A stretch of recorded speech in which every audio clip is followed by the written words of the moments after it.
Hey, welcome in today, guys. We are doing a Minecraft creeper design, decorated and gone over step by step. New Minecraft movie out is super huge. I just took my kids last week and they loved it. They gave it definitely the 2 thumbs up. Start with this design right in the middle, probably about the size of my fist. There's a couple different ways that you can do this. I have my pixel paper also that I can use, but I'm gonna just do it on a regular sheet of paper. So first we need a giant box or a square for our creeper head.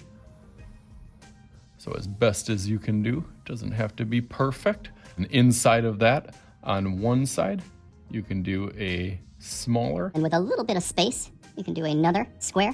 Between those squares, you can do kind of the mouth part of it. And then that kind of stretches out over here to kind of an L-shaped, and then about the same L-shape this way. And then they kind of go over and then up, over, and then up. This will be filled in with black. Let me just go over that quick in Sharpie. Okay, so now it is kind of up to you if you want to color it in or if you want to add a bottom to him. I use a couple different tools and supplies, whether it's colored pencil, markers, Sharpies, but now I'm going to try to do the bottom. I like to give you guys some freedom and flexibility as you're doing your artwork. The bottom of this creeper, I will go one line going down, another line going down over here, and kind of make those even. And then on this side, there will be a good size rectangle, a little bit longer, and then you can kind of leave a little gap in between and do another one about the same size. Last part, add a little stripe on the bottom.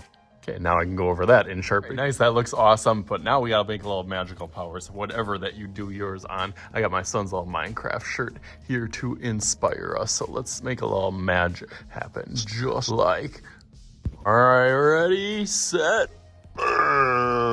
There it is. Turned really, really cool. I outlined it a little bit thicker with the marker on some of the points to make it look a little bit more 3D. Did some cool 3D trees. Used a lot of different materials. Over here, colored pencils, crayons, Sharpies, markers, all sorts of different stuff. And as I said, you could do this on graph paper or grid paper to get that more Minecraft kind of feel to them. But hopefully you guys had some fun. As always, I am Mr. Shooty. This is Mr. Shooty's Art Channel. We'll talk to you guys later.